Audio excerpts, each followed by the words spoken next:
everybody. It's me, Timmy Flyersguy, and welcome to another Classic Flyers Theater Minisode. And this week, we take you back to a segment on Comcast Sportsnet done by Steve Coates about the all-time Flyers fighters. This aired somewhere in the late 2000s, so I hope you all enjoy this mini-sode of the Philadelphia Flyers all-time fighters.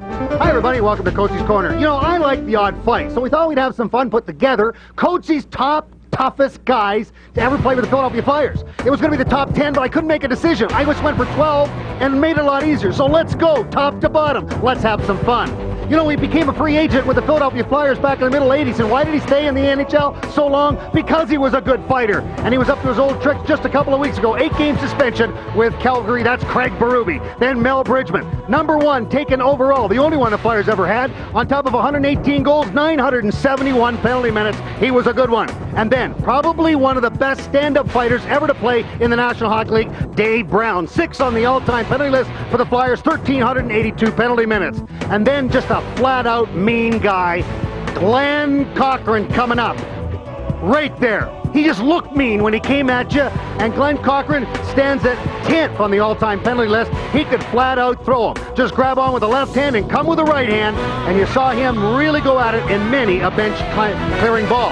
Then, now, it's not Dave Schultz on the right, that's Moose Dupont on the left. Moose Dupont, oh, did he come to play night after night after night.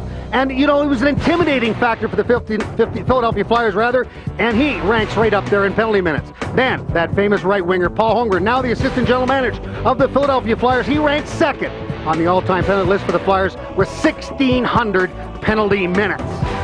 Then the boxcar, Eddie Hospodar. You know, Eddie would do anything to get his team riled up, anything to get his team back into the game. Sometimes he'd do some things that were kind of sick. But the bottom line is that Eddie Hospodar was a pretty tough dude for the Philadelphia Flyers. When you wanted to get your team going, well, you threw out Bobby Kelly. He'd look like a pinball out there, banging around just to hit anything in sight to get the Philadelphia Flyers going. There's probably a couple of guys from the top 10 list right in that pile, Bob Kelly being one of them. Then you talk about pound for pound. Jack McElhargy. Oh, could he go? He weighed in about 185 pounds, but pound for pound, one of the best fighters at that time for the Philadelphia Flyers, now an assistant coach for the Vancouver Canucks. And then, the guy that made the Broad Street Bullies famous, Dave Schultz, still holds the record, 116 penalty minutes in one series against the Toronto Maple Leafs. Guess what? Dale Rolfe voted for him in this voting, as you can see right there. That's when hair pulling and headbutting were still allowed in the National Hockey League. Then Rick Tocchet. Not only could he fight, not only could he hit, but he could also bring a skill level. In his career, over 400 goals and 2,944 penalty minutes. And then last but not least, Ben Wilson. Oh, how we cannot forget those outstanding fights with Tiger Williams and also Terry O'Reilly of the Boston Bruins. 59 goals on top of 873 penalty minutes. There's the list, the top 10, which became a 12, which became a lot of entertainment.